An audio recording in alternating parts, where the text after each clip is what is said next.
रूस के केंद्रीय बैंक ने सुझाव दिया है कि इस साल देश की जीडीपी 8% तक गिर सकती है, जबकि अन्य अंतर्राष्ट्रीय संस्थाओं का अनुमान है कि यह 11% तक हो सकती है। इसी बीच कमजोर रूबल के कारण पिछले महीने रूस की मुद्रास्फीति दर 16 साल के सर्वोच्च स्तर पर पहुंची। रूस आने वाले वर्षों में आर्थिक विकास के लिए आवश्यक श्रमिकों की कमी से जूझ रहा है। इस रूसी अर्थशास्त्री को अपनी सुरक्षा का ध्यान रखना चाहिए और खिड़कियों से तो बिल्कुल दूर रहना चाहिए, क्योंकि उसने अभी सार्वजनिक रूप से दिखा दिया है कि रूसी अर्थव्यवस्था वास्तव में कितनी खराब है। यह वही बात है जिसे पुतिन किसी भी तरह छिपाना चाहते हैं।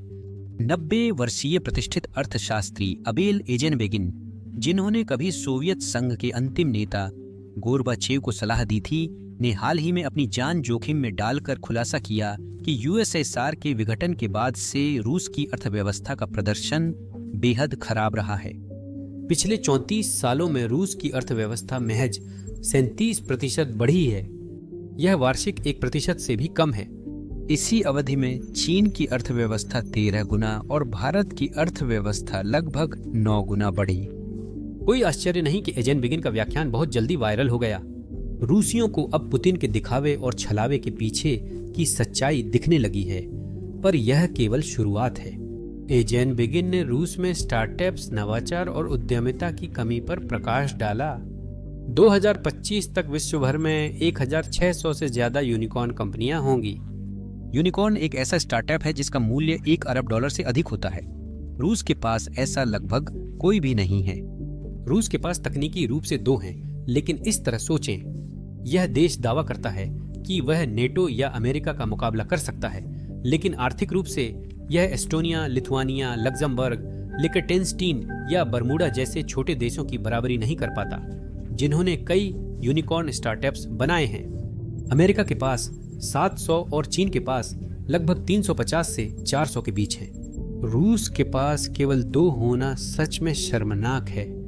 और अगर आपको लगा कि यह बुरा है, तो जब आप नवाचार की बात करते हैं तो यह और भी बुरा हो जाता है। दुनिया की शीर्ष 2500 नवाचारी कंपनियों में, जो प्रतिवर्ष अनुसंधान और विकास पर 35 मिलियन यूरो से अधिक व्यय करती हैं, केवल 3 ही रूसी हैं। सिर्फ 3। शायद बाकी कंपनियों ने अपना सारा अनुसंधान बजट पुतिन को रिश्वत देने में ही खर्च कर दिया होगा। मुझे हैरानी नहीं होगी। आज भी ज्यादातर रूसी फैक्ट्रियां जंग लगे सोवियत युग की मशीनों पर चलती हैं, जिन्हें म्यूजियम में होना चाहिए, न कि प्रोडक्शन लाइनों पर। इन मशीनों ने अपनी उम्र से कई दशक ज्यादा काम कर लिया है और अब रूस में दुनिया में सबसे लंबी डिप्रिसिएशन अवधि में से एक है।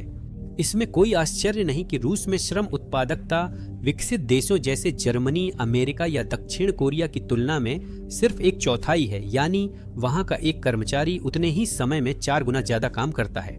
पुरानी औद्योगिक अवसंरचना का अर्थ है कि रूस को विकसित अर्थव्यवस्थाओं की तुलना में उत्पादन के लिए 2-3 गुना अधिक कच्चा माल और ऊर्जा खर्च करनी पड़ती है।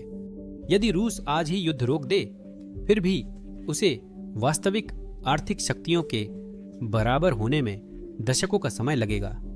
पिछले 34 वर्षों में रूस की अर्थव्यवस्था केवल 37% ही बढ़ी है, जो काफी कम है।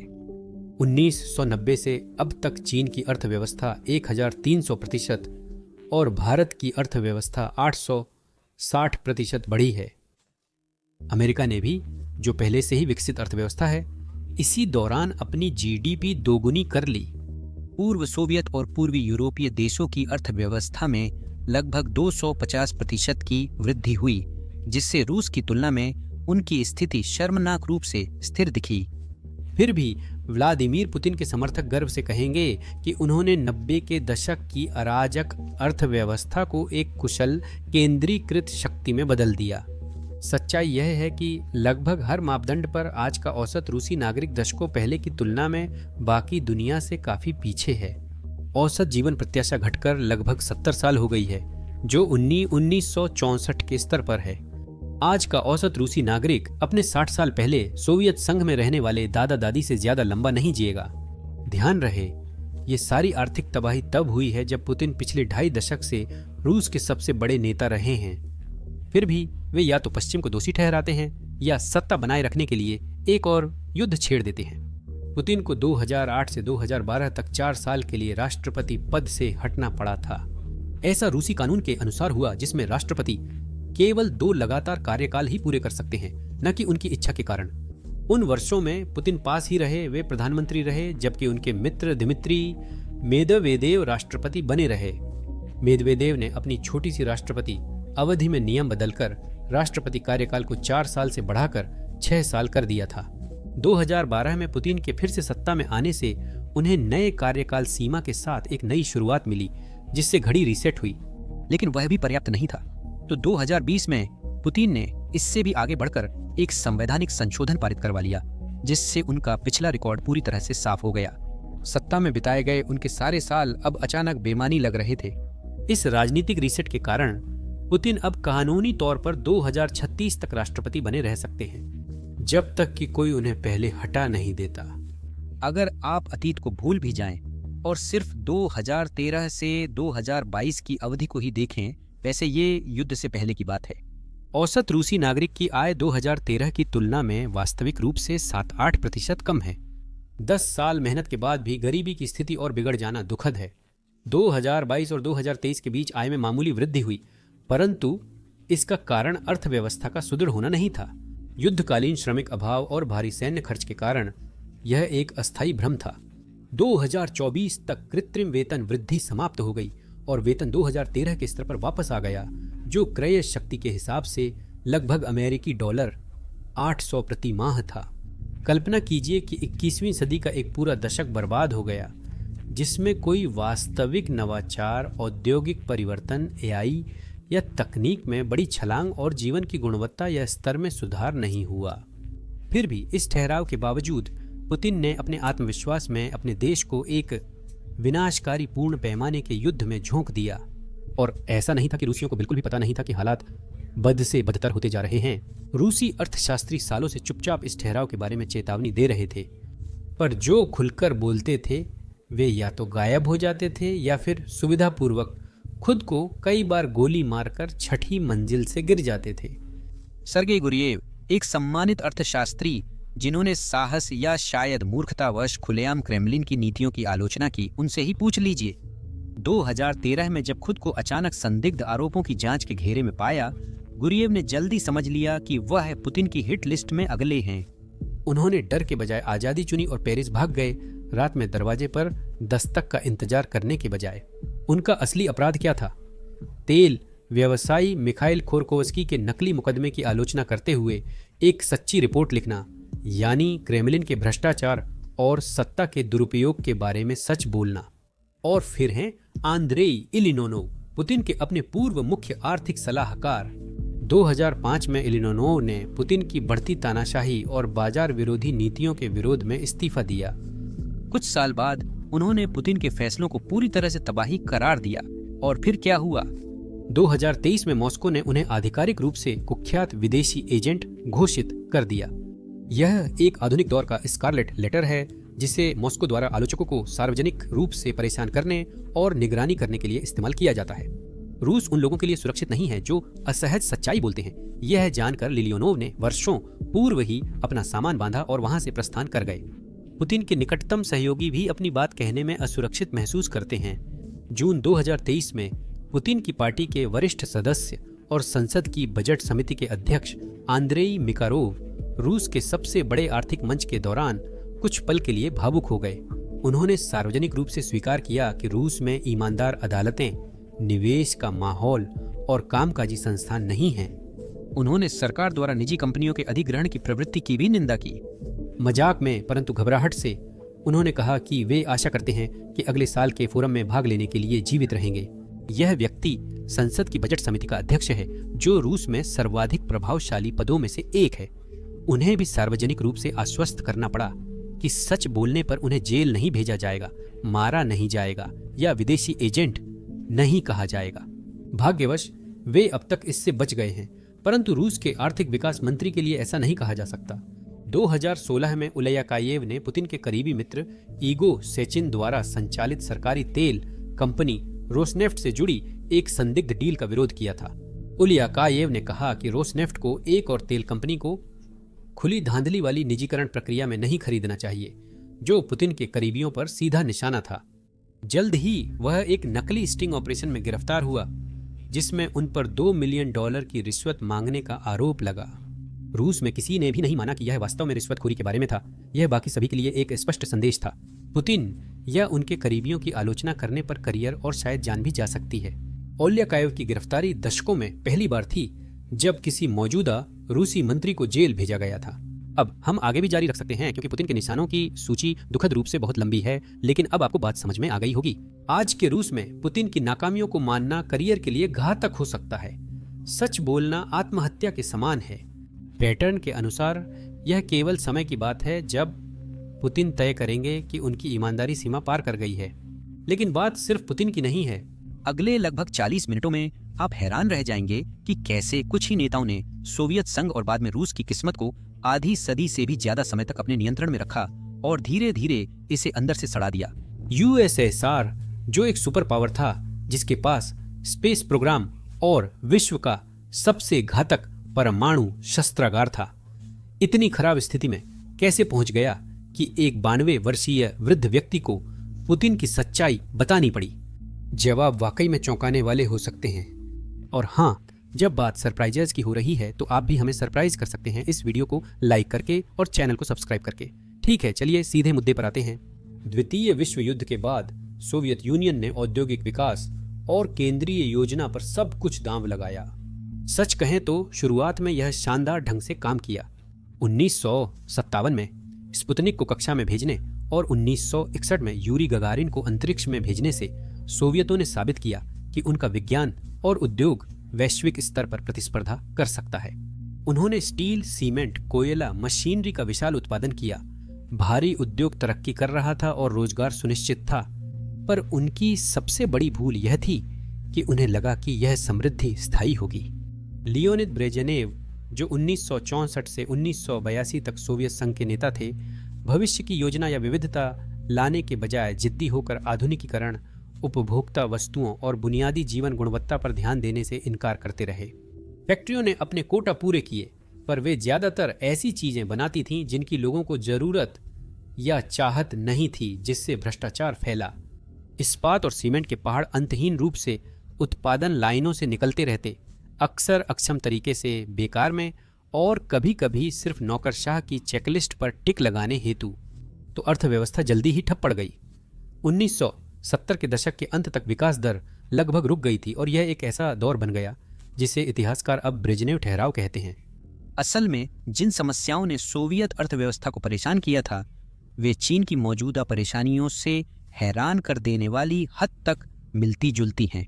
सोवियत संघ और चीनी कम्युनिस्ट पार्टी केंद्रीय रूप से निर्धारित लक्ष्यों पर अत्यधिक निर्भर हैं, जो बड़े पैमाने पर खामियां और भ्रष्टाचार पैदा करते हैं। चीन के मामले में स्थानीय अधिकारियों ने जीडीपी लक्ष्यों में हेरफेर किया, प्रॉपर्टी डेवलपर्स को आसानी से पैसा और जमीन देकर, जिससे एक झूठा उछाल पैदा हुआ जो बाद में चल रही रियल एस्टेट संकट में बदल गया। मॉस्को के प्रबंधकों ने भी बेतुके तरीकों का सहारा लिया। उदाहरण स्वरूप, एक कील फैक्ट्री में उत्पादन को वजन से मापने पर वे केवल अत्यंत बड़ी और भारी कीलें निर्मित करते जो वास्तव में अप्रयोज्य होती। यदि कोटा कीलों की संख्या पर निर्भर होता तो कारखाने हजारों छोटी और बेकार कीलें बनाते। कागज पर कोटे अच्छे लगते थे, पर वास्तव में उनका कोई अर्थ नहीं था। गुणवत्ता घटी, बर्बादी बढ़ी और नवाचार पूरी तरह लुप्त हो गया। 1980 के शुरुआती दशक तक सोवियत अर्थव्यवस्था पीछे जाने लगी थी और औद्योगिक उत्पादन लगभग 40% तक गिर गया था। तेल के बिना सोवियत संघ शायद और भी जल्दी विघटित हो जाता। तेल सोवियत अर्थव्यवस्था की जीवन रेखा थी। 1970 के दशक में जब वैश्विक तेल की कीमतें बढ़ीं तो सोवियत खजाने में अरबों डॉलर आए। पेट्रोडॉलर ने मॉस्को को अनाज, उन्नत तकनीक और बुनियादी उपभोक्ता उत्पाद आयात करने की अनुमति दी, जो उनकी फैक्ट्रियां कुशलता से नहीं बना पाती थीं। 1980 के दशक के मध्य में वैश्विक तेल कीमतों के अचानक गिरने से जीवन रेखा भी गायब हो गई। 1986 तक सोवियत कच्चे तेल की कीमतें लगभग अमेरिकी डॉलर 28 प्रति बैरल से गिरकर अमेरिकी डॉलर 20 से भी कम हो गईं और कई साल तक नीची रहीं। एक रात में सोवियत संघ ने अपना मुख्य नकदी स्रोत गंवा दिया। आय में भारी गिरावट के कारण सोवियत सरकार को अपने घटते भंडार से नागरिकों के लिए पर्याप्त अनाज और आवश्यक वस्तुएं आयात करने पर खर्च करना पड़ा। तेल की कीमतों में यह भयानक गिरावट अंततः सोवियत संघ के पतन के मुख्य कारणों में से एक थी। 1985 तक पश्चिमी देशों की तुलना में सोवियत संघ में जीवन शर्मनाक हो गया था। जीवन स्तर बहुत निम्न था और औसत सोवियत नागरिक की प्रति व्यक्ति जीडीपी अमेरिकी नागरिकों की तुलना में मात्र लगभग 36% थी। अपनी जमा पूंजी तेजी से खत्म होने के कारण सोवियत संघ के पास घरेलू उत्पादन पर निर्भर होने के अलावा कोई विकल्प नहीं था, परंतु वे सामान प्रायः दुर्लभ, अविश्वसनीय अथवा निकृष्ट होते थे। कम विकल्प बचे होने के कारण आम लोग कुछ मांस या खाना पाने के लिए घंटों लाइन में खड़े रहते थे। जो वाकई चौंकाने वाला है वो ये है कि सोवियत संघ कभी दुनिया का सबसे बड़ा अनाज उत्पादक था, परंतु विध्वंसक कृषि नीतियों के कारण 1980 के दशक तक वो अपने नागरिकों को भारी मात्रा में अनाज आयात के बिना भोजन उपलब्ध नहीं करवा पा रहा था। सोवियत संघ को प्रतिद्वंद्वी अमेरिका समेत पूंजीवादी देशों से लाखों टन गेहूं आयात करना पड़ता था। लोगों को महसूस हुआ कि व्यवस्था भीतर से कितनी भ्रष्ट हो चुकी है, लेकिन आज पुतिन के रूस की तरह इसे खुलकर स्वीकारना राजनीतिक आत्महत्या जैसा था। 1970 के अंत और 1980 की शुरुआत में सभी ने दिखावा किया कि सब ठीक है, यह उम्मीद करते हुए कि छोटे सुधारों से टूटी हुई व्यवस्था ठीक हो जाएगी। स्पॉइलर अलर्ट, ऐसा नहीं हुआ। 1982 में बुजुर्ग ब्रेजनेव की मृत्यु तक, जिनके बाद दो अल्पकालिक उत्तराधिकारी यूरी अंद्रोपोव और कॉन्स्टेंटिन शेनेंको आए, जो मूल रूप से कुछ ही वर्षों तक टिके, सोवियत अर्थव्यवस्था पहले से ही गंभीर हालत में थी। शीत युद्ध के दौरान यूएसएसआर ने जीवन रक्षक प्रणाली के बावजूद हथियारों की दौड़ में बने रहने के लिए अपने जीडीपी का लगभग 15-17% सैन्य पर खर्च किया। 1980 के दशक के अंत के कुछ अनुमानों के मुताबिक यह संख्या कहीं ज्यादा थी। 1987 में जब गोर्बाचेव ने असली आंकड़े प्रकाशित किए तो पता चला कि सोवियत बजट का 40% सीधा रक्षा में जा रहा था। जरा सोचिए, यह कितनी बड़ी बात है। देश के लगभग आधे पैसे मिसाइलों और टैंकों पर खर्च हो रहे थे, जबकि आम नागरिक दुश्मन देश से आयातित रोटी के लिए कतारों में खड़े रहते थे। यदि इससे सोवियत संघ की गलत प्राथमिकताएं स्पष्ट नहीं होती हैं, तो और क्या करेगा? निश्चित रूप से परिवर्तन आवश्यक था। सोवियत संघ बिना बड़े सुधार या विघटन के आगे नहीं बढ़ सकता था। मार्च 1985 के इस नाजुक दौर में एक युवा और ऊर्जावान नेता मिखाइल गोर्बाचेव ने मंच पर कदम रखा। 54 साल की उम्र में, जो पिछले बुजुर्ग नेताओं से लगभग 20 साल छोटे थे, मिखाइल गोर्बाचेव एक नया चेहरा और उस देश के लिए एक दुर्लभ उम्मीद की किरण थे, जिसे नई दिशा की सख्त आवश्यकता थी। स्थिरता से ऊब चुके सोवियत नागरिकों को उम्मीद थी कि अब परिस्थितियां सुधरेंगी। उन्हें यह अंदाजा नहीं था कि बदलाव तो आने वाला है, लेकिन वह वैसा नहीं होगा जैसा किसी ने सोचा था। गोर्बाचेव का शुरुआती पसंदीदा शब्द उस्कारेन्या था, जिसका अर्थ है तेजी या गति। उनका विचार था कि बेहतर अनुशासन, सख्त प्रबंधन और कुछ खुली सोच से वर्तमान सोवियत प्रणाली पुनः सुदृढ़ हो सकती है। वो बस दक्षता बढ़ाना, भ्रष्टाचार से निपटना और केंद्रीय योजना को बेहतर बनाना चाहते थे। उनके शुरुआती बड़े कदमों में से एक का फैक्ट्रियों या कोटा से कोई संबंध नहीं था, जो दिलचस्प है। यह शराबखोरी विरोधी एक बड़ा अभियान था। उस समय सोवियत संघ में शराब की गंभीर समस्या थी। एक औसत सोवियत नागरिक प्रतिवर्ष लगभग 15 लीटर शुद्ध शराब का सेवन करता था, जो कनाडा या अमेरिका जैसे देशों की तुलना में लगभग 2 गुना था।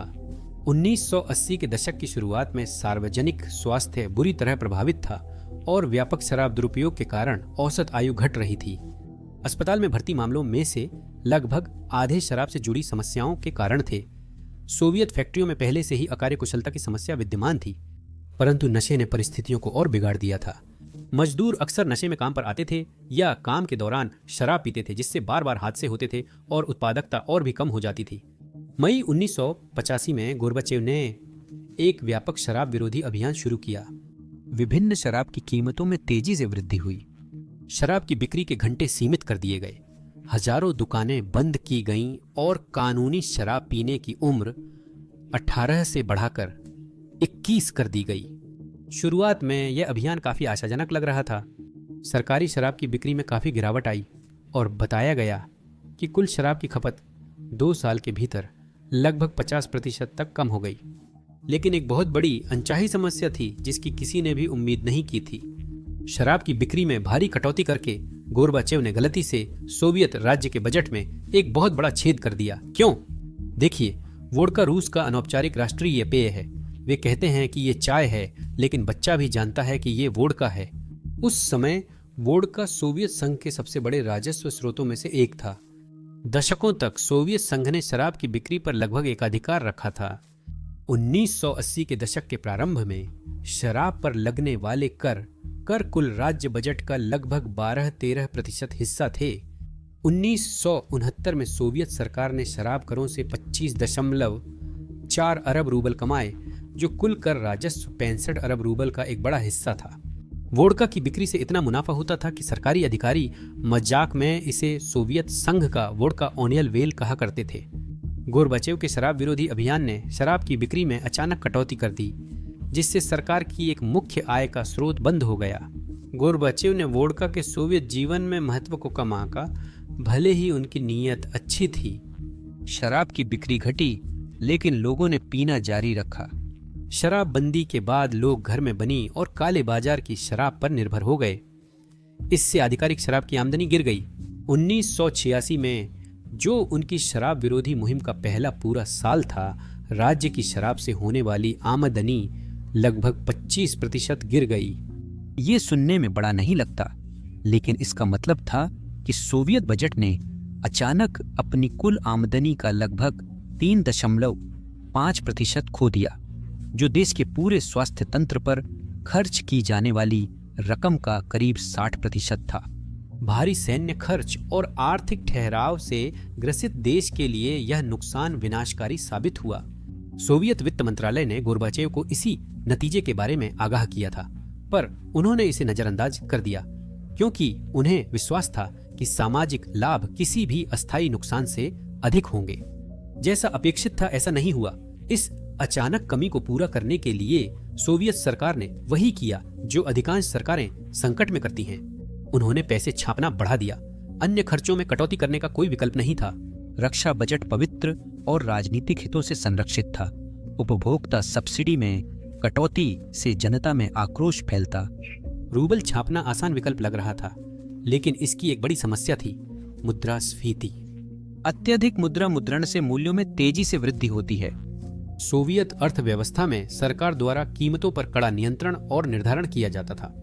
ऊंची कीमतों के बजाय अचानक दुकानों की अलमारियां खाली हो गईं। जैसे ही ज्यादा रूबल कम उपलब्ध चीजों के पीछे भागे, सामान दुकानों से लगभग तुरंत ही गायब हो गया। अर्थशास्त्रियों ने इसे दबा हुआ महंगाई कहा, जो महंगाई का एक छुपा हुआ रूप है, जो खाली दुकानों की अलमारियों, लंबी कतारों और खरीदने के लिए कुछ न होने पर जमा होती बचत के रूप में सामने आता है। गोर्बाचेव के शराब विरोधी अभियान ने अनजाने में सोवियत संघ की वित्तीय स्थिति को और बिगाड़ दिया। चेरनोबिल आपदा के बाद गोर्बाचेव ने अर्थव्यवस्था को पुनर्जीवित करने हेतु नई दिशा में कदम बढ़ाए। उन्होंने आधुनिक युग में पुरानी सोवियत फैक्ट्रियों को लाने के लिए तकनीक और नई मशीनरी में अधिक निवेश पर जोर दिया। उन्होंने मानव कारक के बारे में चर्चा शुरू की, जिसका अर्थ है कि सोवियत नागरिकों को कड़ी मेहनत व नतीजों के प्रति प्रेरित और प्रोत्साहित करने की आवश्यकता है। लेकिन लोगों को प्रेरित करना मुश्किल था, क्योंकि उस व्यवस्था में मजदूरों को कोई वास्तविक प्रोत्साहन नहीं मिलता था।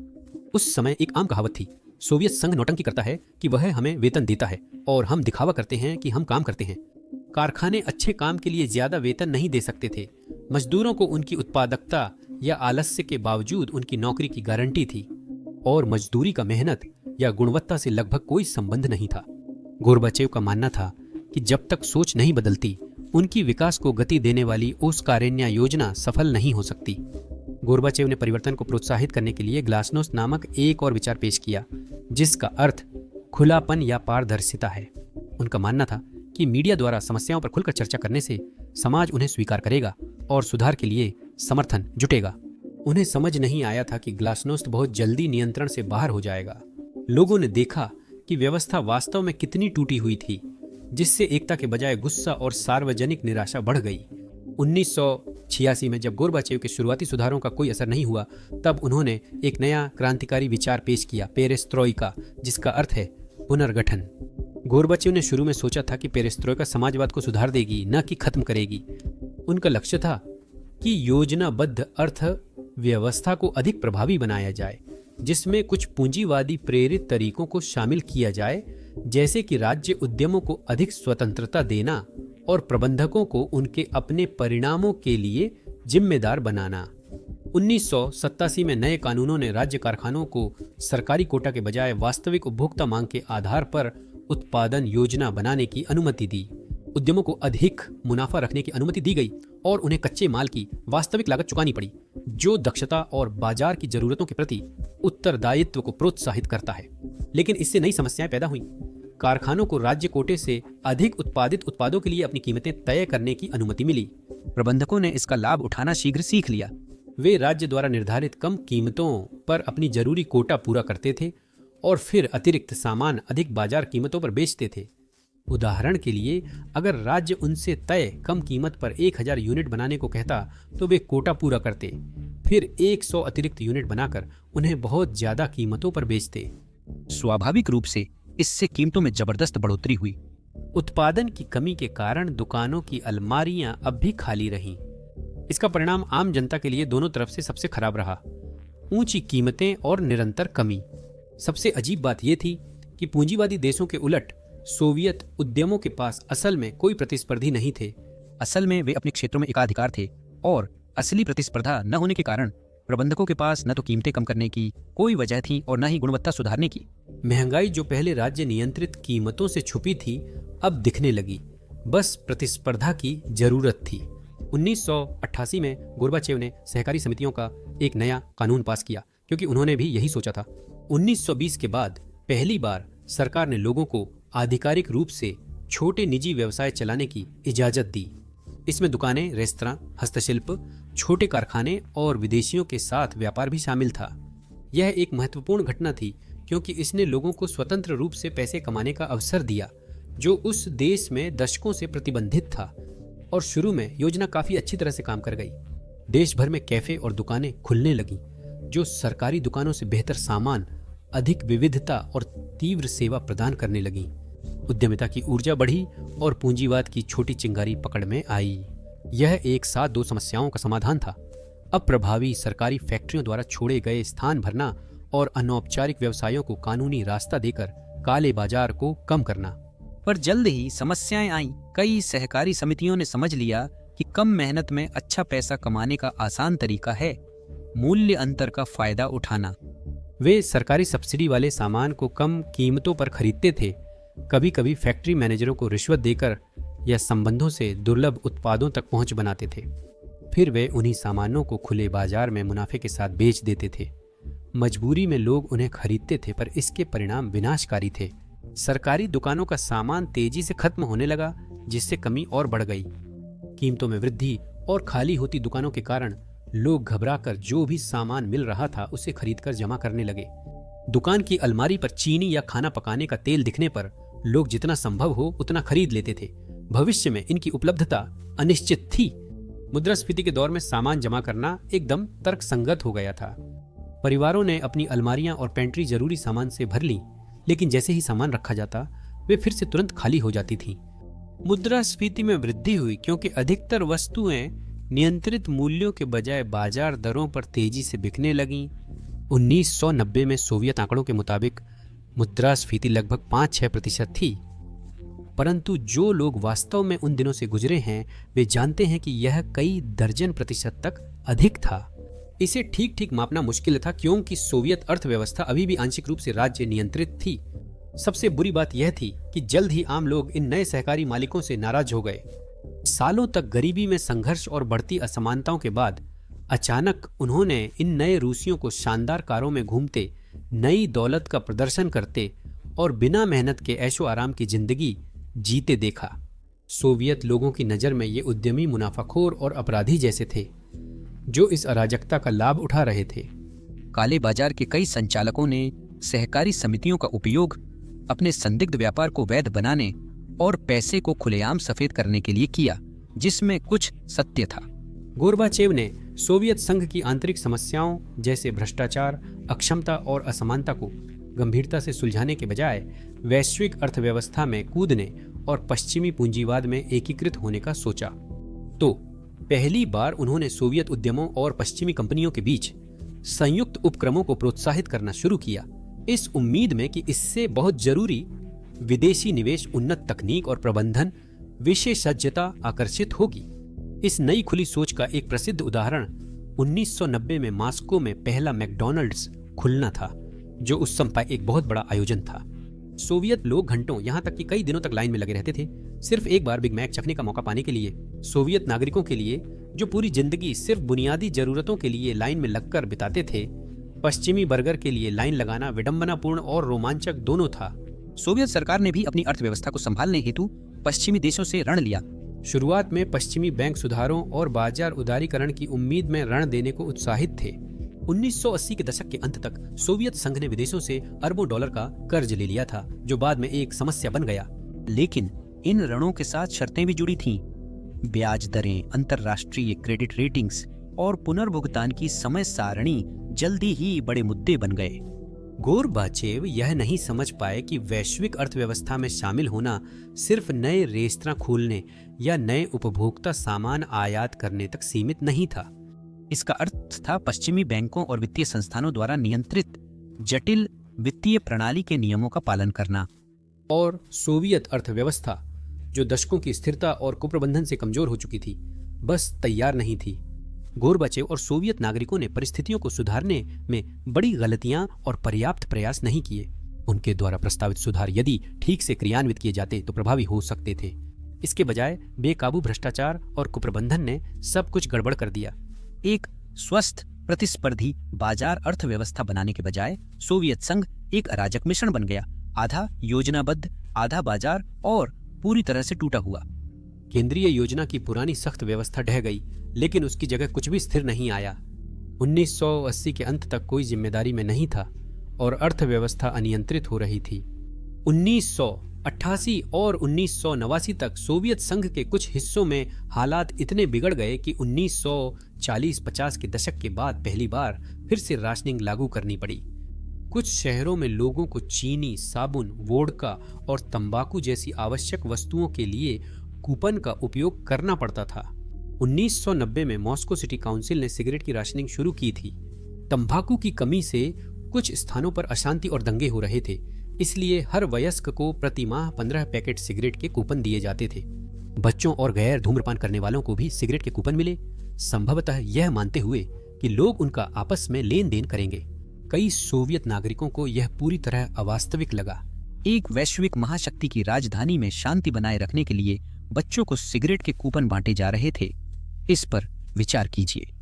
उस समय औद्योगिक श्रमिक वर्ग, जो सोवियत व्यवस्था का केंद्र था, भी परेशान हो गया था। जुलाई 1989 में डोनेट्स्क और साइबेरिया के 4 लाख से अधिक कोयला खनिकों ने हड़ताल की थी। सोवियत इतिहास में यह अभूतपूर्व घटना थी। उन्होंने बेहतर वेतन, सुरक्षित कार्य परिस्थितियां, जीवन स्तर में सुधार और आश्चर्यजनक रूप से राजनीतिक परिवर्तन की मांग की। खनिक लगातार कमी, बढ़ती कीमतों और जोखिम भरे काम के बावजूद परिवार के लिए अच्छा खाना या कपड़े न खरीद पाने से तंग थे। गोरबाचेव की पेरेस्ट्रोइका, सुधारों के नए श्रम कानूनों के कारण यह हड़ताल पूरी तरह कानूनी और महत्वपूर्ण थी। 1990 और 1991 तक कुछ खनिक खुलेआम गोरबाचेव के इस्तीफे और साम्यवादी शासन के अंत की मांग कर रहे थे। यह पार्टी के लिए विनाशकारी था। जब आपके प्रतिनिधित्व का दावा करने वाले मजदूर ही आपके खिलाफ मार्च करें, तो आपका समाजवादी नैरेटिव ढह जाता है। जब गोरबाचेव ने ग्लासनोस्त शुरू की, जिसका अर्थ है खुलापन, तो उन्हें उम्मीद थी कि लोग खुलकर बोलकर सोवियत व्यवस्था की समस्याओं की पहचान करने में मदद करेंगे। परंतु आम लोगों को पहली बार वास्तविक अभिव्यक्ति की आजादी मिलते ही वापसी का मार्ग बंद हो गया। इस बिंदु पर यहां तक कि सोवियत युग के मीडिया ने भी उन विषयों पर रिपोर्टिंग शुरू कर दी जो पहले पूरी तरह से वर्जित थे, जैसे स्टालिन की क्रूर सफाई अभियान, अफगानिस्तान में सोवियत युद्ध की विनाशकारी स्थिति, बड़े पैमाने पर पर्यावरणीय विनाश, उच्च पदस्थ अधिकारियों के बीच फैला व्यापक भ्रष्टाचार और सबसे बढ़कर चल रहे आर्थिक संकट की चौंकाने वाली गहराई। प्रवदा और इजवेस्तिया जैसे अखबारों ने नागरिकों के पत्र प्रकाशित करना शुरू किया, जिनमें लोग खाली दुकानों, फैक्ट्रियों के पास प्रदूषित नदियों या लंबे समय से दबाए गए स्थानीय भ्रष्टाचार का उल्लेख करते थे। समाजवाद की श्रेष्ठता के भ्रम को बनाए रखने के लिए असुविधाजनक सच्चाइयों को हमेशा छुपाया जाता था, लेकिन अब वे सबके सामने उजागर हो गईं। अब इस अगले हिस्से पर ध्यान दें, क्योंकि जैसा कि मैंने पहले कहा था, गोरबाचेव की मंशा अच्छी थी। 1920 के दशक के बाद पहली बार जनता की नई खुली सोच के कारण उन्होंने अपेक्षाकृत स्वतंत्र चुनाव कराने का निर्णय लिया। दशकों में पहली बार सोवियत नागरिकों के पास असली विकल्प थे, जिनमें कई जिलों में स्वतंत्र उम्मीदवार और गैर कम्युनिस्ट भी शामिल थे। कम्युनिस्ट पार्टी ने सबसे ज्यादा सीटें जीतीं, लेकिन मतदाताओं के आधार में काफी बदलाव हुआ। मॉस्को में मतदाताओं ने प्रसिद्ध असंतुष्ट वैज्ञानिक आंद्रेई सखारोव को चुना, जो पहले सार्वजनिक जीवन से प्रतिबंधित थे। इसी प्रकार पूर्व कम्युनिस्ट नेता और पार्टी के खुले आलोचक बोरिस येल्त्सिन ने खुद को एक लोकप्रिय सुधारवादी नेता के रूप में स्थापित किया और मॉस्को में भारी जीत हासिल की। गोर्बाचेव को उम्मीद थी कि ग्लासनोस्त सोवियत संघ को एकजुट रखेगा, परंतु इसने राष्ट्रवादी आंदोलनों को प्रेरित किया। 1988 के आसपास कॉकस से बाल्टिक तक की गणराज्य मॉस्को से स्वायत्तता या पूर्ण स्वतंत्रता मांगने लगीं। ये आंदोलन सिर्फ राजनीतिक नहीं थे, बल्कि काफी हद तक आर्थिक गुस्से से प्रेरित थे। गैर रूसी गणराज्यों को लगा कि मॉस्को उनके संसाधनों का इस्तेमाल करके बदले में कम दे रहा है और उनकी उद्योगों को नजरअंदाज कर रहा है। उनके क्षेत्र की जनता गरीब और पिछड़ी हुई थी। केंद्रीय नियंत्रण कमजोर होने के साथ गणराज्यों ने अपने कानून पास करने और स्थानीय संसाधनों व वित्त पर नियंत्रण का दावा करना शुरू कर दिया। 1990 तक पूरा सोवियत ढांचा बिखर रहा था। सोवियत संघ आर्थिक, राजनीतिक और सामाजिक रूप से अपनी सीमाओं पर बिखर रहा था।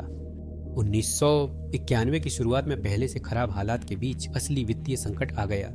वर्षों से अविवेकपूर्ण मुद्रा मुद्रण का परिणाम था कि बाजार में वस्तुओं की तुलना में अधिक रूबल थे, जो हाइपरइन्फ्लेशन के लिए आदर्श स्थिति थी। गोर्बाचेव सरकार को पता था कि दामों का नियंत्रण हटाने पर कीमतें काफी बढ़ जाएंगी। इसीलिए प्रधानमंत्री वैलेंटिन पावलोव ने हताश होकर आपातकालीन मुद्रा सुधार पेश किया। जनवरी 1991 में पावलोव ने अचानक सभी 50 और 100 रूबल के नोटों को बेकार घोषित कर दिया और नागरिकों को पुराने नोट बदलने के लिए केवल 3 दिन दिए। हर व्यक्ति को सिर्फ 1000 रूबल बदलने की अनुमति थी, जो आधिकारिक विनिमय दर पर करीब अमेरिकी डॉलर 1700, अमेरिकी डॉलर 1800 के बराबर था। लेकिन एसडी डेछक पर इसकी कीमत जल्दी ही गिरकर सिर्फ अमेरिकी डॉलर 40 से अमेरिकी डॉलर 50 रह गई। इसका मकसद अवैध नकदी को खत्म करना, फल फूल रहे काले बाजार को दबाना और महंगाई को कम करना था।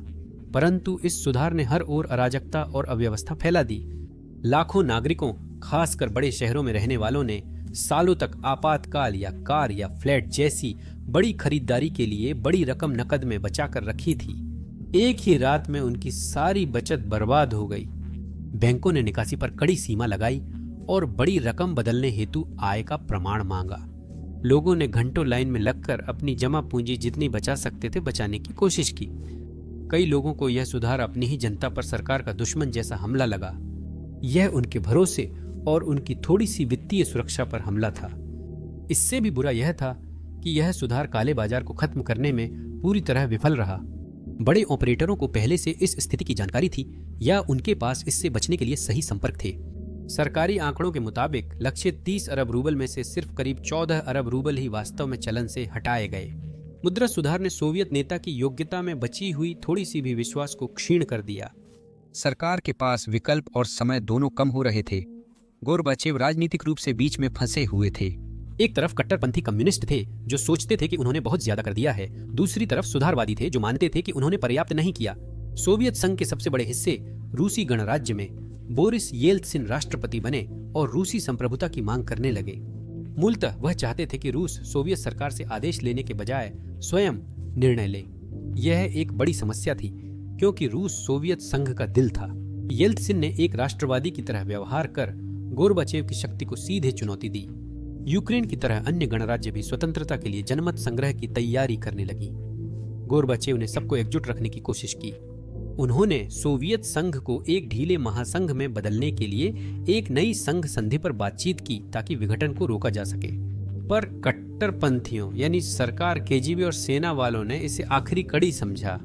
उन्होंने पूरे विवाद के लिए गोर्बाचेव को जिम्मेदार माना। 19 अगस्त 1991 को जब गोर्बाचेव क्रीमिया में छुट्टियां मना रहे थे, तब एक तख्तापलट शुरू हुआ। उन्होंने आपातकाल की घोषणा की, मॉस्को में टैंक भेजे और दावा किया कि गोर्बाचेव बीमार हैं और वे व्यवस्था बहाल करने हेतु नियंत्रण ले रहे हैं।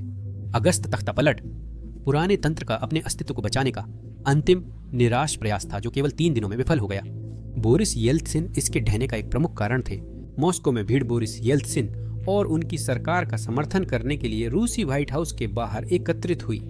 तख्तापलट की साजिश रचने वालों का हौसला टूट गया और वे अहम लोगों को गिरफ्तार करने या पूरी तरह से संचार व्यवस्था काटने में नाकाम रहे। अंततः सैन्य इकाइयों ने गोलीबारी से मना कर दिया और तख्तापलट के सरगनाओं को गिरफ्तार कर लिया गया। गोर्बाचेव मास्को लौटे, परंतु उनके लिए सब समाप्त हो चुका था। तख्तापलट में उन्हें अलग कर दिया गया था और अब वे पहले से अधिक कमजोर दिख रहे थे। कम्युनिस्ट पार्टी की साख गिर गई थी। लोग उन्हें सत्ता के लिए गृह युद्ध का जोखिम उठाने वाले लोग मानने लगे थे। असफल तख्तापलट सोवियत संघ के अंत का कारण बना। इसके बाद येल्त्सिन और स्वतंत्रता समर्थक रिपब्लिकन नेताओं को पूर्ण समर्थन मिला।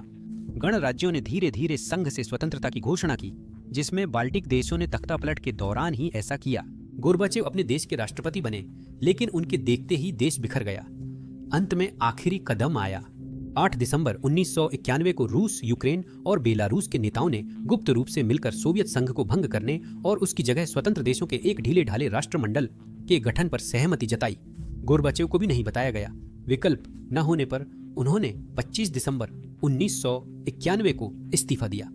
उस रात क्रेमलिन से लाल सोवियत झंडा उतारा गया और 1 जनवरी 1992 तक सोवियत संघ का अंत हो गया था। यह 74 वर्षों के समाजवादी राज्य का एक विशाल अंत था। लेकिन इसके बाद जो आया वह पूर्व सोवियत गणराज्यों के लिए, खासकर रूस के लिए और भी कठिन था। 1990 के शुरुआती साल बहुत ही कठोर थे। पुरानी योजनाबद्ध अर्थव्यवस्था गायब होते ही देश ने तुरंत पूंजीवाद अपनाने का प्रयास किया। 1992 में रूस ने 2500% से अधिक की भयंकर मुद्रास्फीति का सामना किया, जो एक अच्छी स्थिति नहीं थी। लोगों की सारी जमा पूंजी गायब हो गई, जिससे पूरी पीढ़ियों की संपत्ति मिट गई। दुकानों में सामान था, पर खरीदने वाला कोई नहीं था। 70 साल के सोवियत कम्युनिज्म और 1 साल की पूंजीवाद में समानता यह थी कि दोनों ने लोगों को कंगाल कर दिया।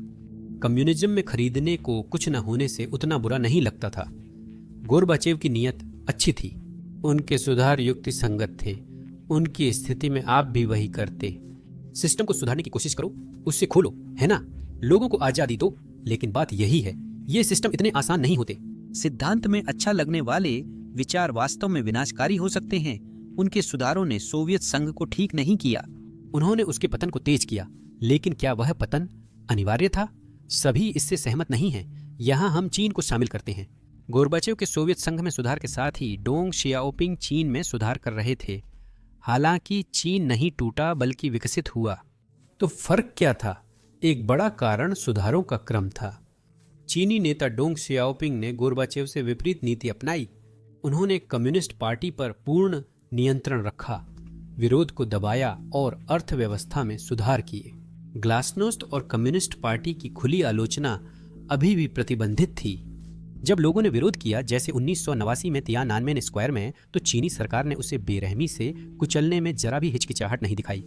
डोंग का मानना था कि गोर्बाचेव ने अर्थव्यवस्था सुधारने से पहले पार्टी की पकड़ कमजोर करके बड़ी भूल की।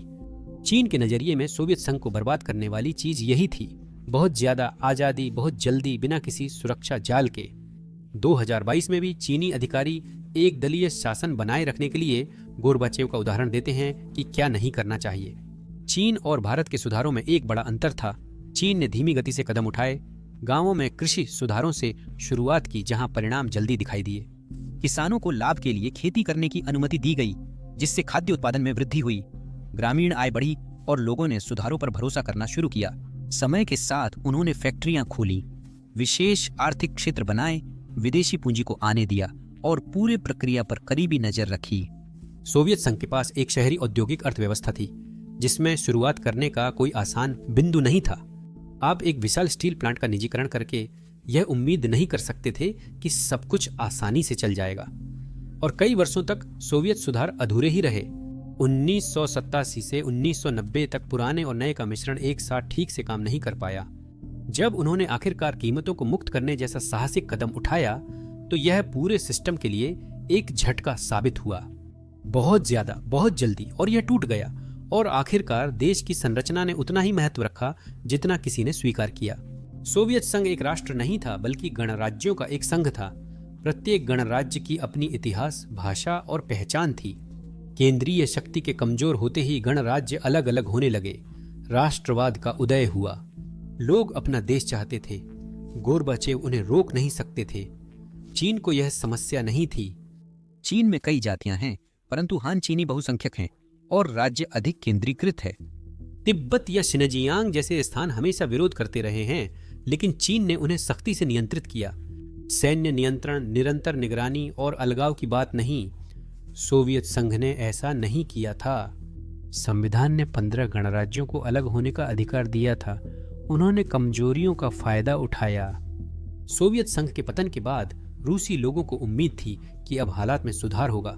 नए राष्ट्रपति बोरिस येल्त्सिन के साथ थोड़ी देर के लिए उम्मीद जगी। येल्त्सिन ने धीरे धीरे जाने के बजाय शॉक थेरेपी में पूरी तरह कूद पड़े, जिसे पश्चिमी अर्थशास्त्रियों ने कहा था कि यह काम करेगा। इसका विचार था कि योजनाबद्ध अर्थव्यवस्था को शीघ्र ही बाजार आधारित अर्थव्यवस्था में बदला जाए और मूल्य नियंत्रण समाप्त किए जाएं। इसी तरह कीमतें 2500% से अधिक बढ़ गईं। पिछले साल 1 रूबल की चीज की कीमत अब 25 रूबल से भी ज्यादा हो गई है। लोगों की जीवन भर की मेहनत से जमा पूंजी कुछ ही हफ्तों में समाप्त हो गई।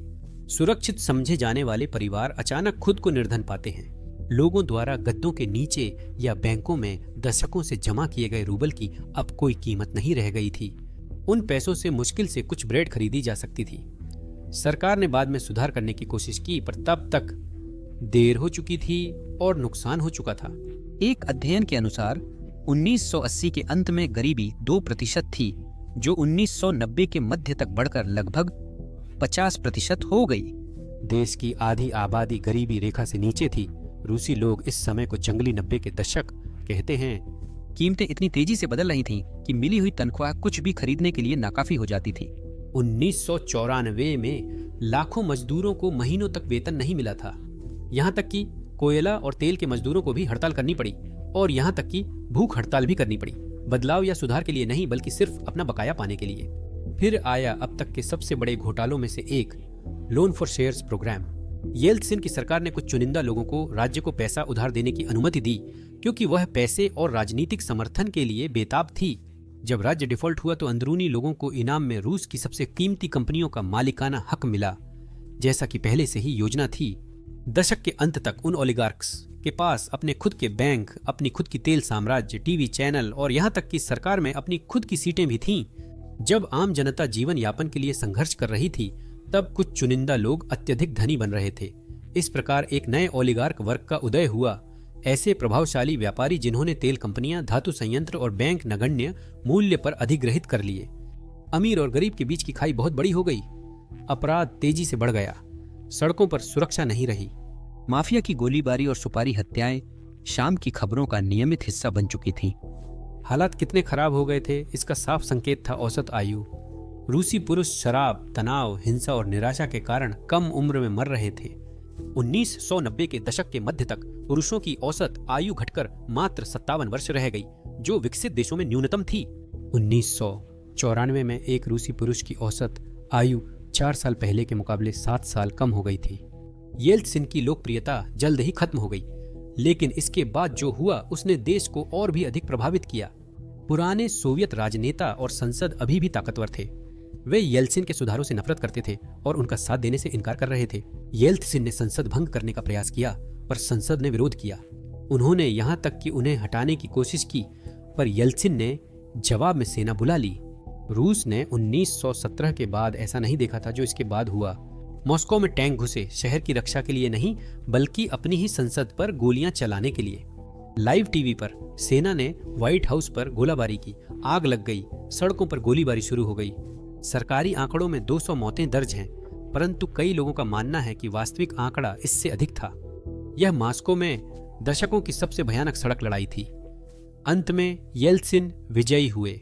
संसद को कुचल दिया गया था, बचे हुए सांसदों को गिरफ्तार कर लिया गया या वे भूमिगत हो गए, और इसके साथ ही रूस का लोकतंत्र का प्रयोग थम गया।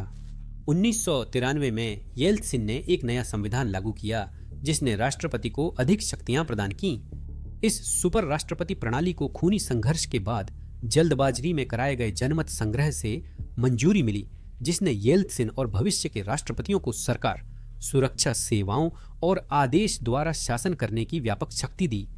उस समय अधिकांश रूसी लोगों ने इसे स्वीकार लिया क्योंकि वे थके हुए थे और स्थिरता चाहते थे, लेकिन उन्हें एहसास नहीं था कि यही संविधान बाद में पुतिन को निरंकुश सत्ता बनाने में मददगार साबित होगा। संसद को हटाने के बाद येल्त्सिन ने और सुधारों को बढ़ावा दिया, परंतु व्यवस्था सुधरने के बजाय भ्रष्टाचार और बढ़ गया। 90 के दशक के मध्य तक कानून का शासन लगभग निष्प्रभावी हो चुका था। ओलिगार्क्स अपराध, सरगना और क्षेत्रीय दबंग देश को अपने अपने क्षेत्रों में बांट रहे थे। अगर आप एक पत्रकार थे और बहुत गहराई से छानबीन करते थे तो आपकी जान को खतरा था। 1994 में एक रिपोर्टर दिमित्री खुलोदव सेना में भ्रष्टाचार की जांच के दौरान ब्रीफ केस बम विस्फोट में मारे गए। इसके लिए कभी किसी को सजा नहीं मिली। फिर युद्ध आ गया। 1994 में दक्षिण के छोटे मुस्लिम बहुल क्षेत्र चेचन्या ने स्वतंत्रता घोषित की। येल्त्सिन को डर था कि अन्य क्षेत्र भी ऐसा करेंगे, इसलिए उन्होंने सेना भेज दी। उन्हें शीघ्र विजय की आशा थी, लेकिन रूसी सेना, जो खराब तरीके से प्रशिक्षित थी, पर्याप्त फंड नहीं था और पुराने सोवियत अधिकारियों के नेतृत्व में थी, तैयार नहीं थी। चेचन राजधानी ग्रोजनी में एक भीषण शहरी युद्ध छिड़ गया। रूसी टैंक नष्ट हो गए, हजारों भर्ती सैनिक मारे गए, उनके शव झिंके के ताबूतों में घर भेजे गए। नागरिक हताहतों की संख्या अत्यधिक थी। रूसी सेना ने पूरे मोहल्लों पर बमबारी की और दोनों पक्षों पर गंभीर युद्ध अपराधों के आरोप लगे। 2 साल की खूनी लड़ाई के बाद रूस पीछे हट गया। चेचन्या को वास्तविक स्वतंत्रता मिल गई। येल्त्सिन को हजारों मौतों और राष्ट्रीय गर्व को झटका देने के अलावा कुछ नहीं मिला। हाल तक रूस एक महाशक्ति था, परंतु अब वह एक छोटे से अलगाववादी क्षेत्र को भी नहीं हरा पाया।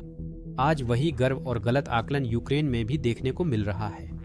वैसे कागजों पर रूस में अब भी चुनाव और स्वतंत्र प्रेस मौजूद थे। 1996 के राष्ट्रपति चुनाव में सब कुछ वैध लग रहा था, लेकिन बोरिस येल्त्सिन की लोकप्रियता एक अंक में थी। ज्यादातर लोग उन्हें बीमार और शराबी मानकर देश के बिखरने का दोष देते थे। फिर भी वे जीत गए। ओलिगार्क के टीवी चैनलों ने कम्युनिस्ट प्रतिद्वंद्वी पर निरंतर हमले कर डर फैलाने वाले अभियानों से जनमत को प्रभावित किया। वोट में धांधली के पक्के संकेत थे। ओलिगार्क्स ने येल्त्सिन को बचाया और बदले में उन्हें और ताकत मिली। 90 के दशक के अंत तक इन कारणों से रूसी समाज अंतर्निहित रूप से क्षीण हो गया था और लोगों का विश्वास डगमगा गया था। शराबखोरी और आत्महत्या के मामले बहुत बढ़ गए थे। लोगों ने संतानोत्पत्ति करना बंद कर दिया क्योंकि वे इस स्थिति को सहन नहीं कर पा रहे थे। रूस के आधुनिक इतिहास में पहली बार मरने वालों की संख्या जन्म लेने वालों से अधिक हो गई। 1998 में आर्थिक तबाही का आखिरी झटका आया। सालों की भ्रष्टाचार, कमजोर बैंकों और बढ़ते सरकारी कर्ज के बाद अगस्त में सब कुछ ढह गया। रूस की मुख्य आय तेल की कीमतों में गिरावट आई। निवेशकों ने निकासी की, सरकार कर्ज पर डिफॉल्ट हो गई और रूबल का अवमूल्यन हुआ। कुछ ही दिनों में मुद्रा ने 60% से ज्यादा कीमत खो दी, बचत लुप्त हो गई और महंगाई 84% तक बढ़ गई।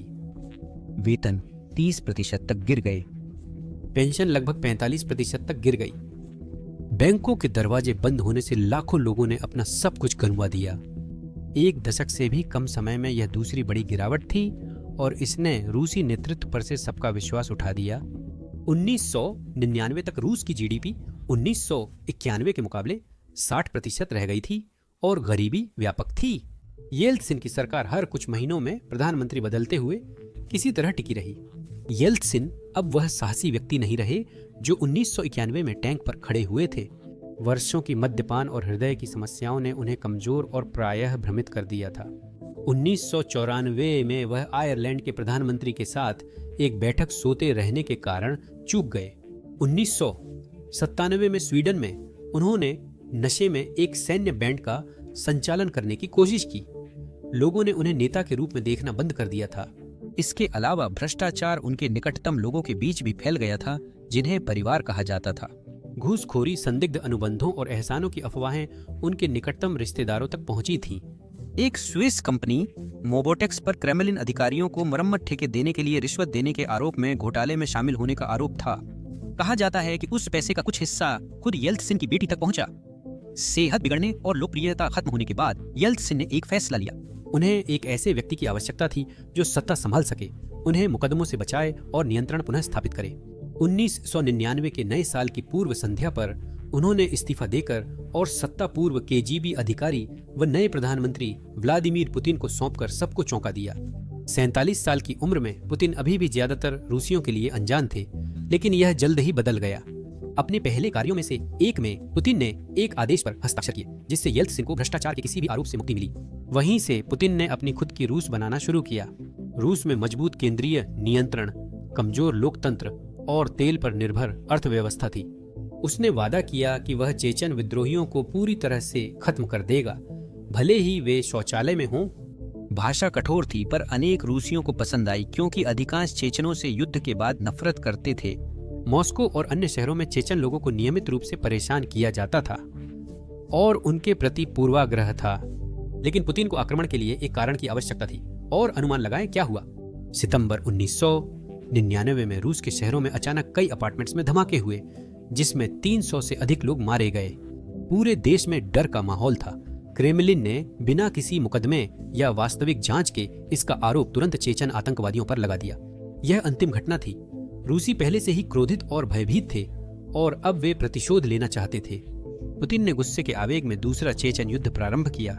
इस बार रूस ने ग्रोजनी को नेस्तनाबूद कर दिया, प्रतिरोध कुचल दिया और चेचन्या पर फिर कब्जा कर लिया। यह बेहद क्रूर लेकिन कारगर रहा। 2000 की शुरुआत तक इस युद्ध ने पुतिन को अत्यंत लोकप्रिय बना दिया। सरकारी मीडिया ने उन्हें उस व्यक्ति के रूप में सराहा जिसने देश में व्यवस्था और गर्व लौटाया। मार्च 2000 में वे आसानी से राष्ट्रपति बने, परंतु निकट से देखने पर 1999 के वे बम विस्फोट संदेहास्पद प्रतीत हुए। रयाजान शहर में स्थानीय लोगों ने एक और बम धमाके की आशंका व्यक्त की। 22 सितंबर 1999 को एक अपार्टमेंट बिल्डिंग में विस्फोटकों से भरे बोरे मिले, जिसके बाद पुलिस को बुलाया गया। एक टाइमर और डेटोनेटर लगे हुए थे। एफएसबी रंगे हाथों पकड़ी गई। एफएसबी ने बाद में दावा किया कि यह केवल एक प्रशिक्षण अभ्यास था और बोरों में चीनी भरी थी, लेकिन किसी ने इस पर विश्वास नहीं किया। मेरा मतलब है, कोई गुप्त अभ्यास असली इमारत में असली बम के साथ बिना किसी को बताए क्यों करेगा? यहाँ तक कि सरकार ने भी सबूतों को सील कर दिया और किसी भी असली जांच को रोक दिया। इससे हालात और भी खराब दिखने लगे। एक प्रतिबंधित डॉक्यूमेंट्री असैसिनेशन ऑफ रशिया ने दावा किया कि एफएसबी ने यह सब किया ताकि पुतिन युद्ध को सही ठहरा सकें और अपनी छवि मजबूत कर सकें। आज भी कई रूसी मानते हैं कि ये बम धमाके एक साजिश, एक फॉल्स फ्लैग ऑपरेशन थे। पुतिन का उदय युद्ध और हिंसा की बुनियाद पर हुआ था। हालांकि हम शायद कभी पूरी सच्चाई नहीं जान पाएंगे। पुतिन की सत्ता संभालने के बाद हालात काफी स्थिर हुए, हालांकि इसका पूरा श्रेय उन्हें नहीं दिया जा सकता। जब उन्होंने पद संभाला, उसी समय वैश्विक तेल की कीमतें बढ़ने लगीं। रूस ने तेल और गैस आधारित अर्थव्यवस्था होने के नाते उस लहर का भरपूर फायदा उठाया। 2000 से 2008 के दौरान जीडीपी वार्षिक रूप से लगभग 7% बढ़ी और लोगों की आय में भी वृद्धि हुई। रूस में एक मिडिल क्लास उभरने लगा। पहली बार कई रूसियों ने कारें खरीदी। उन्होंने विदेश यात्रा कर अपने घर उपकरणों से भर दिए। गरीबी लगभग 30% से घटकर सिर्फ 14% रह गई, वो भी 10 साल से कम समय में। ऐसा लग रहा था कि रूस अंततः 90 के दशक की समस्याओं से उबर रहा है। भाग्य और तेल के बावजूद पुतिन ने इसका श्रेय स्वयं ले लिया। जब लोग संतुष्ट हुए और पुतिन की एक मजबूत राष्ट्रवादी नेता की छवि बनी, तो उन्होंने दूसरा चरण शुरू किया। उन्होंने येल्त्सिन द्वारा राष्ट्रपति पद के लिए लिखी गई पूरी ताकत का इस्तेमाल करना शुरू कर दिया। येल्त्सिन ने व्यवस्था को ऐसे बनाया था कि सारी सत्ता एक व्यक्ति के पास केंद्रित हो जाए।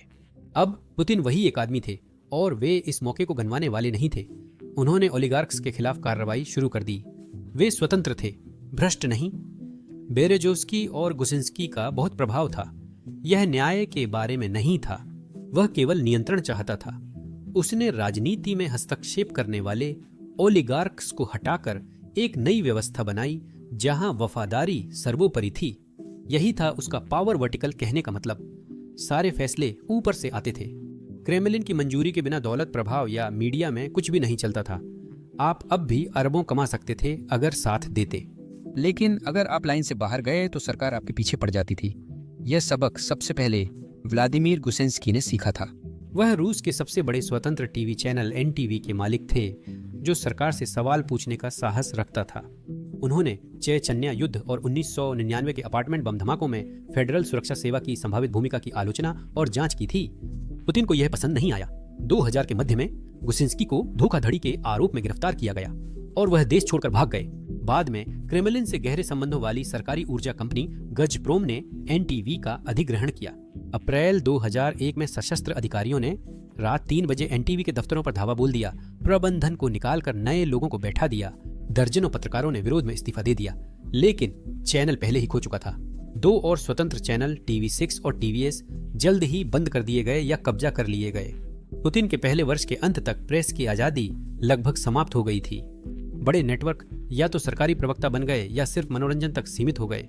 मीडिया राज्य सत्ता पर अंतिम नियंत्रणों में से एक था जो अब समाप्त हो गया। उस समय से पुतिन लगभग कुछ भी कर सकते थे और रूस में शायद ही कोई उन्हें टोक सकता था। 2003 में पुतिन ने मिखाइल खोरोकोव्स्की को निशाना बनाया। वह रूस के सबसे अमीर आदमी थे, यूकोस ओनेल कंपनी चलाते थे और विपक्षी पार्टियों को फंडिंग करना और क्रेमलिन की नीतियों के खिलाफ बोलना शुरू कर चुके थे। उन्हें बंदूक की नोक पर गिरफ्तार कर धोखाधड़ी व टैक्स चोरी के आरोप में 10 साल की सजा सुनाकर साइबेरिया की जेल भेज दिया गया। यह एक ऐसी सीमा थी जिसे पार नहीं किया जा सकता था। यूकोस को तोड़कर रोसनेफ्ट को सौंपा गया। अन्य ओलिगार्क्स को संदेश मिला, कुछ भाग गए। पुतिन को सत्ता में लाने में मददगार रहे बोरिस बेरेजोव्स्की लंदन भाग गए। बाद में वे एक मुखर आलोचक बने और संदिग्ध हालात में मृत पाए गए। पुतिन ने एक नया अभिजात वर्ग बनाया जिसमें उनके पुराने सेंट पीटर्सबर्ग मित्र और पूर्व KGB सहयोगी अरबपति शामिल थे। अर्थव्यवस्था के महत्वपूर्ण क्षेत्रों का नियंत्रण उन्हें सौंपा गया। निष्ठा योग्यता से ज्यादा अहम बन गई। पुतिन ने चुनावी कानूनों में बदलाव किए, विपक्षी पार्टियों और क्षेत्रीय नेताओं की शक्ति सीमित कर दी। 2004 में बेसलान आतंकवादी हमले के बाद पुतिन ने इस मौके का फायदा उठाकर क्षेत्रीय गवर्नरों के प्रत्यक्ष चुनाव खत्म कर दिए। इसके बाद राष्ट्रपति द्वारा गवर्नरों की नियुक्ति होने लगी। इससे जवाबदेही घटी और सत्ता मॉस्को में और केंद्रित हो गई। जो भी अब भी बोलने की हिम्मत करता था वह जल्द ही खत्म हो जाता था। बोरिस नेमत्सोव, पूर्व उप प्रधानमंत्री और बाद में आलोचक, को 2015 में क्रेमलिन के पास गोली मार दी गई थी। चेचन्या के युद्ध अपराधों का खुलासा करने वाली पत्रकार अन्ना पोलितकोव्स्का की 2006 में उनके अपार्टमेंट की लिफ्ट में हत्या कर दी गई। पुतिन के जन्मदिन पर हत्या हुई। हत्यारे कभी कभी पकड़े गए लेकिन आदेश देने वाले कभी नहीं पकड़े गए। यह क्रम प्रति वर्ष जारी रहा। जो लोग पुतिन की नीतियों के खिलाफ ज्यादा खुलकर बोलते थे वे या तो अपना करियर खोने का जोखिम उठाते थे या फिर अपनी जान गंवाने का। अधिकांश आम रूसियों के लिए पुतिन की सत्ता पर मजबूत पकड़ एक उचित सौदा लगती थी। राजनीतिक स्वतंत्रताओं के बदले स्थिरता और राष्ट्रीय गर्व, किंतु समृद्धि की वह भावना कमजोर नींव पर टिकी थी। रूस की अर्थव्यवस्था मुख्यतः तेल, गैस और कच्चे माल पर आश्रित थी। इस दौरान भ्रष्टाचार, कुप्रबंधन और सुधारों का अभाव देश के भविष्य को नुकसान पहुंचा रहा था। पुतिन ने आर्थिक विविधता और आधुनिकता लाने के बजाय राज्य के नियंत्रण को मजबूत किया। रूस एक शानदार परमाणु हथियारों वाला पेट्रोल पंप ही रह गया और यही उसकी असफलता का कारण बनेगी। 2008 की वित्तीय मंदी और तेल की कीमतों में गिरावट से कमजोरियां उजागर हो गईं। 2009 से 2019 तक रूस की औसत वार्षिक वृद्धि दर मात्र 1% थी, जो ब्रेजनेव युग के ठहराव से भी कम थी। 2019 तक औसत रूसी नागरिक का वास्तविक वेतन 2013 के समान ही रह गया था। 6 सालों में कोई प्रगति नहीं हुई। लोग फिर से पुराने सोवियत युग के चुटकुले सुनाने लगे हैं। वे दिखावा करते हैं कि हमें वेतन दे रहे हैं और हम दिखावा करते हैं कि हम काम कर रहे हैं। 2000 के शुरुआती वर्षों में जो सपना उन्हें बेचा गया था वह अब साफ तौर पर बासी हो चुका था। वीडियो के शुरुआती आंकड़ों से स्पष्ट है कि पुतिन ने रूस के लिए कुछ खास नहीं किया, तो उनके राष्ट्रपति कार्यकाल में क्या गलत हुआ? पुतिन ने स्वतंत्र मीडिया, चुनाव और अदालतों को खत्म करके उन सभी चेतावनी संकेतों को भी समाप्त कर दिया जो अर्थव्यवस्था को सुधारने में सहायक हो सकते थे। जब भी किसी ने आवाज उठाई, चाहे वो पत्रकार, प्रोफेसर या कार्यकर्ता हो, उन्हें चुप करा दिया गया, जेल में डाला गया या देश निकाला दिया गया। 2022 और 2023 के बीच 5 लाख से ज्यादा लोगों ने देश छोड़ा। युद्ध और अनिश्चित भविष्य के भय से ब्रेन ड्रेन हुआ। देशभक्ति से बिल अदा नहीं हो सकते। बहुत से लोगों ने रूस में अपना भविष्य नहीं देखा। युद्ध पुतिन के सत्ता में बने रहने का पसंदीदा तरीका है। 2014 में जब पुतिन की लोकप्रियता घट रही थी, उन्होंने यूक्रेन पर हमला कर क्रीमिया को रूस में मिला लिया। लोगों ने घर पर खुशी मनाई। उनकी लोकप्रियता 80% से ऊपर पहुंची, पर इसकी भारी कीमत चुकानी पड़ी। प्रतिबंध, अलगाव और आर्थिक संकट के बावजूद वह सत्ता में बने रहे, जबकि आम रूसी जनता को इसका खामियाजा भुगतना पड़ा। 2022 में उन्होंने एक त्वरित जीत हासिल करके महानतम रूसी नेताओं में शामिल होने की आशा से यही करने का प्रयास किया, लेकिन गौरव के बजाय उन्होंने द्वितीय विश्व युद्ध के बाद यूरोप का सबसे घातक युद्ध शुरू कर दिया। यदि आप सोचते हैं कि इस झंडे के इर्द गिर्द एकजुट होने से आम रूसी नागरिकों को कोई फायदा हुआ है, तो गलत हैं। अब तक कुल हताहतों की संख्या 10 लाख से अधिक हो गई है। हजारों परिवारों का विनाश और कुछ की भूख से मौत का उल्लेख भी नहीं है। उनकी असली विरासत केवल दुख की है। सबसे दुखद यह है कि सोवियत संघ के विघटन के बाद रूस के पास सफल होने का सब कुछ होने के बावजूद वह इस हाल में आ गया। प्राकृतिक संसाधन, शिक्षित लोग, वैश्विक अर्थव्यवस्था में शामिल होने का मौका, लेकिन हर नेता ने अपनी अपनी तरह से इसे बर्बाद कर दिया। गोर्बाचेव के सुधार नियंत्रण से बाहर हो गए। येल्त्सिन का लोकतांत्रिक प्रयोग भ्रष्टाचार और अक्षमता का शिकार हो गया। पुतिन ने शुरुआती स्थिरता के बाद भी आधुनिकीकरण के बजाय तानाशाही, ठहराव और संघर्ष का मार्ग अपनाया। 1992 में रूसियों से कहा गया कि वे एक उज्जवल भविष्य के लिए शॉक थेरेपी झेलें, जो कभी आया ही नहीं। 2000 में उन्हें व्यवस्था और गर्व के लिए स्वतंत्रता छोड़ने को कहा गया, लेकिन उन्हें केवल एक सैन्यकृत बहिष्कृत राज्य मिला। ऊपर के चेहरे बदलते रहे, लेकिन आम रूसी हमेशा की तरह ही परेशान रहे। जिंदगी कठिन ही रही। 2025 में भी पुतिन सत्ता में हैं। 70 के दशक में होने के बावजूद वे संवैधानिक हेरफेर से 2036 तक सत्ता में बने रहने की कोशिश कर रहे हैं। पीछे मुड़कर देखने पर सभी यही सवाल पूछते हैं कि क्या यही रास्ता था। कुछ का मानना है कि इसका कारण ऐतिहासिक जड़ता या विदेशी दुश्मनी है, लेकिन कई रूसी, खासकर वे जिन्होंने बाहरी दुनिया देखी है, जानते हैं कि ऐसा होना जरूरी नहीं था। अन्य विकल्प, नीतियां और रास्ते थे। अधिक जवाबदेही और कम साम्राज्यवादी महत्वाकांक्षा संभव थी। पोलैंड और बाल्टिक देशों ने लोकतंत्र और सुधारों को अपनाकर 90 के दशक की कठिनाइयों के बावजूद अपने जीवन स्तर में काफी सुधार किया। चीन ने तानाशाही होने के बावजूद विकास किया। दुर्भाग्य से रूस दोनों जगत की सबसे खराब स्थिति में फंस गया। एक गलत तरीके से चलाए गए पूंजीवाद की आर्थिक बदहाली और एक तानाशाही की राजनीतिक दमनकारी व्यवस्था। जब अर्थशास्त्री, पत्रकार और अकादमिक जैसे अबेल अगानबेगिन जोखिम के बावजूद अपनी आवाज उठाते हैं, तो उनकी हिम्मत की प्रशंसा होनी चाहिए। जहां सच बोलने पर सब कुछ खोना पड़ सकता है, वहां उनकी आवाजें अलग नजर आती हैं। वे दिखाते हैं कि सभी रूसी प्रोपेगेंडा के शिकार नहीं हैं। कुछ लोग अब भी देश को और डूबने से पहले चेतावनी देने की परवाह करते हैं। आखिरकार रूस की अर्थव्यवस्था मरी हुई रहेगी या उसे फिर से जिंदा किया जा सकता है? यह उतना ही राजनीतिक बदलाव पर निर्भर करेगा जितना आर्थिक नीति पर। जवाबदेही और पारदर्शिता के बिना वास्तविक सुधार असंभव है। युद्ध समाप्त किए बिना रूस न वैश्विक अर्थव्यवस्था से पुनः जुड़ सकता है और न ही विनाश के स्थान पर विकास पर ध्यान दे सकता है।